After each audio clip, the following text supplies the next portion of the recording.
Bonsoir à toutes et à tous et merci de rester fidèles au programme du soir sur World. Bienvenue dans Regard Croisé, le tout premier numéro de cette nouvelle semaine. Encore 4 sujets à aborder avec nos invités. Nous parlerons d'abord de la France et de Djibouti. Paris renforce son partenariat stratégique avec Djibouti. Deuxième sujet, nous parlerons du Burkina Faso, adoption d'une loi d'amnistie pour les auteurs du putsch de 2015.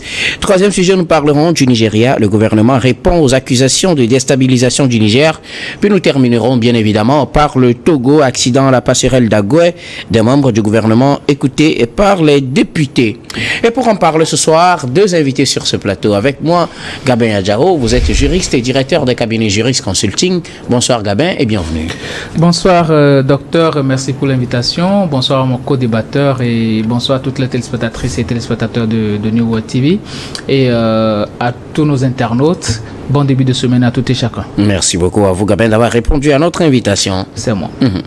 Notre deuxième invité ce soir, Adam Adronou, vous êtes journaliste et directeur de publication de Vision d'Afrique. Bonsoir Adam et bienvenue. Bonsoir docteur Guillaume, merci de m'avoir invité. Bonsoir à toutes celles et à tous ceux qui nous suivent dans le Togo profond et de par le monde. Et merci à vous donc d'avoir répondu à notre invitation. Avec vous, nous abordons notre premier sujet. Nous parlons de la France et de Djibouti.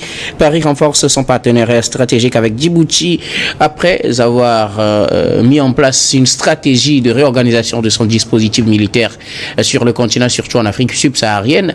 La France se dirige vers Djibouti pour non pas réorganiser son dispositif, mais plutôt renforcer son partenariat stratégique débuté depuis 1979 avec ce pays de la Corne de l'Afrique. Emmanuel Macron, le président français, est arrivé à Djibouti ce vendredi. Il s'est entretenu avec le président Ismaïl Omar Guelleh. La France veut renforcer sa présence dans cette partie du continent qui lui permet de développer sa stratégie indo-pacifique. En croire les officiels français, nous en parlons avec nos invités. Je commence par vous, Gabin Adjaro. La France veut un peu réorganiser son dispositif militaire pour ses interventions à l'extérieur, du moins sur le continent. Les dispositifs revus des effectifs plutôt dans la plupart des pays ou départ dans certains, Côte d'Ivoire, Gabon pour la revue des effectifs, départ pour le Tchad, le Sénégal, mais aussi les pays de l'AES, on connaît bien sûr.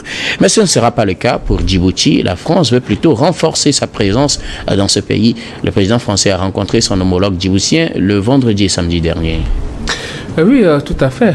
Bon, on ne peut pas refuser à un pays de vouloir asseoir son autonomie, surtout développer sa stratégie vis-à-vis des autres partenaires. Et on ne peut aussi pas refuser à un pays de choisir le partenaire qu'il veut. Maintenant, la France, depuis quelques années, subit des revers dans le pays de l'Afrique de l'Ouest. Tu viens de citer le cas des pays de l'AES, du Sénégal et aussi du Tchad, qui a su près plus d'un. Et aujourd'hui, bon, il se tourne quand même vers le Djibouti qui ne dit absolument rien, même si des voix s'élèvent depuis quelques années pour demander à ce que les bases militaires, parce qu'il n'y a pas seulement les bases militaires françaises au Djibouti, il y a les bases japonaises, chinoises, italiennes même, qui sont là-bas. Donc c'est comme un garnison des pays, des puissances occidentales. Donc, du coup, aujourd'hui, la France veut quand même renforcer ces liens de coopération militaire avec le Djibouti en maintenant sa base et en renforçant aussi sa base de l'autre côté. C'est vrai que cette France-là subit des revers dans la plupart des pays, mais là où le terreau est un peu fertile pour la France, c'est tout à fait normal que la France veuille restaurer quand même ses liens avec ce pays-là et s'assurer surtout qu'il n'y aura pas de problème. Mais aujourd'hui, la question de savoir est-ce que la France ne se dévie pas de ses valeurs démocratiques en acceptant de s'associer ou bien de manifester gaillardement ses relations diplomatiques et militaires avec Omar Guelleh qui quand même est un dictateur patenté, quelqu'un qui a modifié la constitution pendant 3 fois. 2002, 2006 et 2010, si je ne me trompe pas, il a eu à modifier la constitution pendant 3 fois et il a enlevé même l'article portant limitation de mandat, ce qui fait que aujourd'hui c'est un président à vie et malgré son âge, le Djibouti depuis son indépendance en 1977 n'a connu que 2 présidents, le père de la nation Abtidon et ensuite Omar Guelleh qui était le directeur de cabinet du père de la nation. Donc, on peut dire que c'est un pouvoir clanique, hormis ces liens familiers avec le père de la nation. Aujourd'hui, c'est lui qui dirige le Djibouti de main de fer. C'est vrai, même il y a des répressions sanglantes à chaque moment. En 2017, on se souvient notamment de ces manifestations avec l'opposant Kassib, où ça a débouché sur des violences. Et aujourd'hui, la France se rallie encore à ce monsieur-là, alors que la France prône toujours la démocratie. Aujourd'hui, la question de savoir est-ce que les intérêts de la France ne priment pas véritablement sur ses valeurs, c'est la question qu'il faut se poser aujourd'hui. Donc, moi, je ne suis pas surpris face à cette situation, parce que on connaît très bien ces pays-là.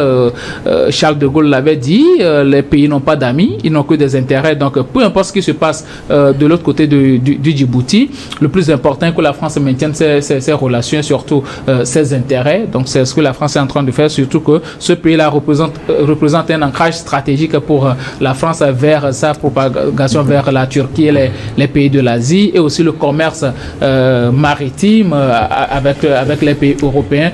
Donc, point n'est besoin de faire une lutte pour pouvoir garder ce lieu-là francophile, parce que c'est un pays francophone aussi, mais aussi un peu arabophone. Il parle un peu aussi l'arabe de l'autre côté. Donc la France aujourd'hui fait tout pour maintenir ces liens-là, pour ne pas se quitter le Djibouti. Donc le mieux est de renforcer quand même le lien avec le président Omar Guelleh, qui aussi a besoin quand même des bases militaires européennes, occidentales, françaises et autres là pour bien asseoir son pouvoir.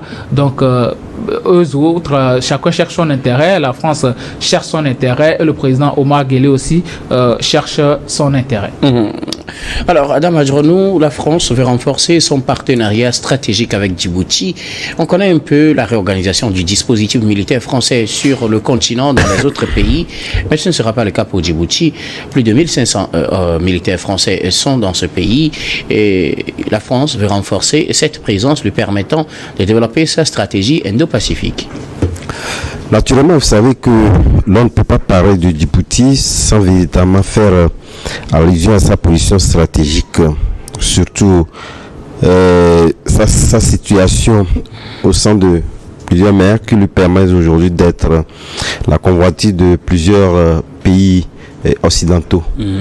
Justement, vous l'avez dit, lorsque vous prenez, c'est l'un des rares pays que vous trouverez de par le monde où pratiquement vous verrez un peu plus de 3, sinon 4, en tout cas, présences militaires.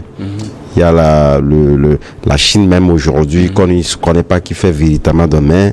On connaît les États-Unis, nous avons également la France. Non seulement la France, c'est vrai que, et l'Italie naturellement. La France a une présence vraiment ancienne à Djibouti, compte tenu d'abord de la colonisation du pays. Mais je pense que plusieurs pays également l'ont damé le pion. Vous savez, c'est un pays qui fait le pont entre, en tout cas, l'Europe et l'Asie. Cela permet, en tout cas, de rallier la plupart des pays africains en évitant de contourner toute l'Afrique avant de rejoindre, par exemple, l'Asie. Et tout ceci lui donne une assise assez confortable. Mais vous savez, lorsque vous prenez tous ces pays-là qui se trouvent frontaliers du Djibouti, c'est l'un des pays qui a connu une stabilité notoire que la plupart de ces pays frontaliers n'ont pas connu. Et donc, je pense que lorsque vous parlez, vous l'avez dit tantôt en parlant du fait que cette réorganisation n'est pas une réorganisation, en tout cas, qui va sur la position militaire, parce que tout de suite, lorsqu'on parle d'un renforcement stratégique, tout le monde a les yeux rivés de la position, en tout cas militaire, étant donné que la France venait donc de subir il n'y a pas longtemps un revers avec le Tchad. Donc c'est pour la question de savoir, voilà, la France doit également aujourd'hui faire ou pratiquement renforcer une relation avec l'un des pays anciens qui ont connu la présence militaire française, mais tel n'est pas le cas. Vous savez, lorsqu'on parle d'une réorganisation stratégique, plusieurs aspects sont mis en cause.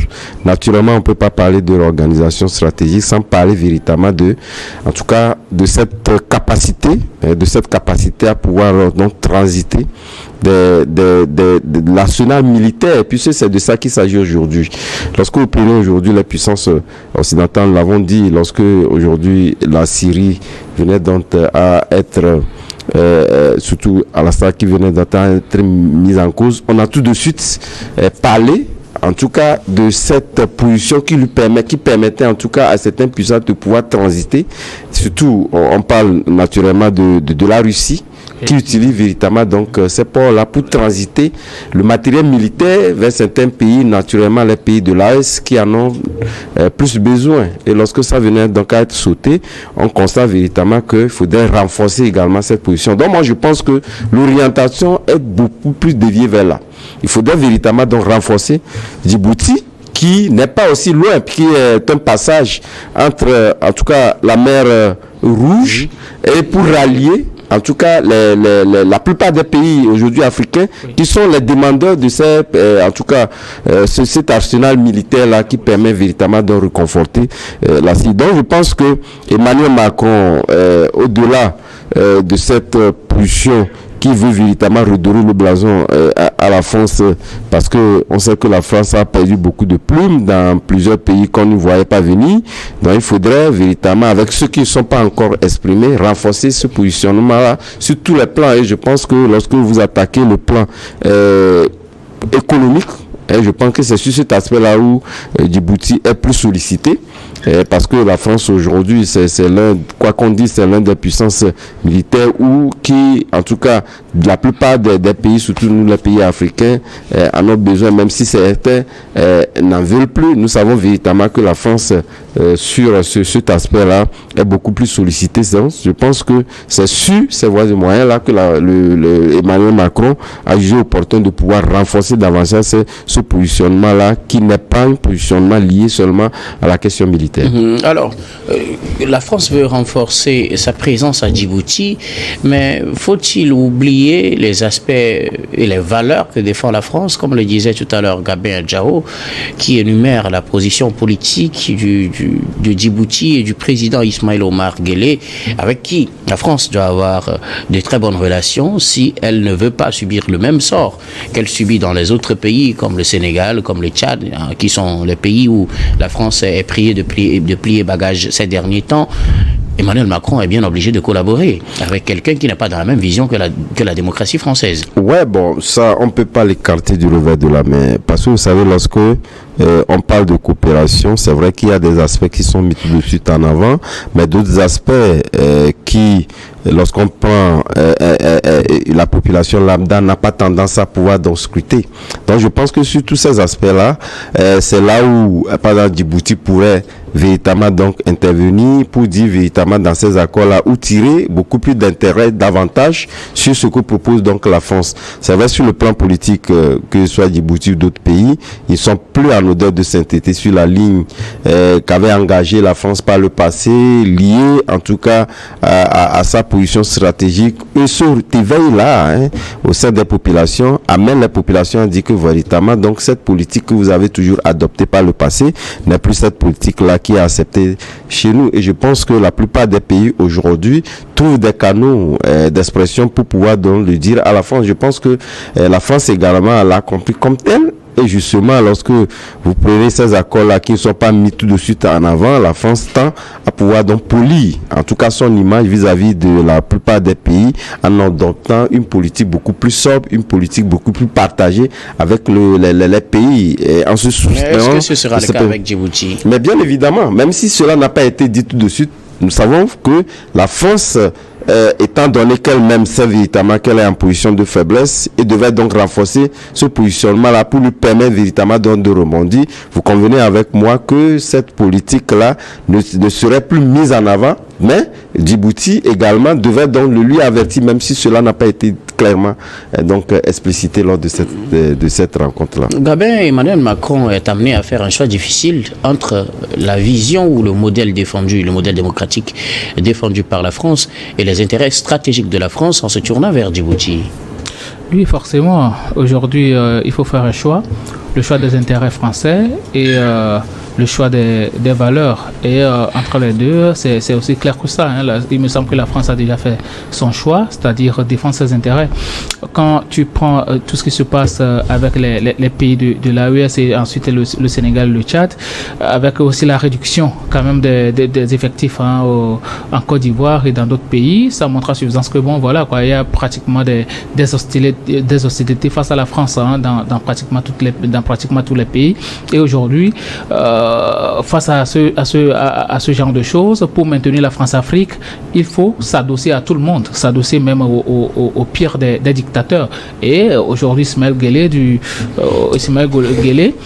est quand même celui-là qui lui fait la belle passe, d'autant plus que ça permet aussi à ce régime-là de pouvoir asseoir son autorité, de ne pas se faire dégarpir du jour au lendemain. On sait qu'il y a véritablement des voix qui s'élèvent contre ce régime-là. La base militaire française, les Français sont dans ce pays-là militairement depuis 1894, soit pratiquement 130 ans. Donc ça veut dire que ce sont des relations séculaires, sont des relations qui étaient la belle lurette et la France a véritablement assis son autorité dans ce pays-là. Donc, point de vue que la France quitte. Donc aujourd'hui, ce que le président français, M. Emmanuel Macron, est en train de faire, c'est de maintenir la France dans ce pays-là, de maintenir la position de la France et surtout essayer de s'étendre vers d'autres pays pour que, pour continuer par convaincre d'autres pays à pouvoir venir s'implanter. Mais si la France laisse et que vu l'âge même du président Guelleh et tout, et que un autre, peut-être un panafricaniste venait à la tête de ce pays-là, venait à la tête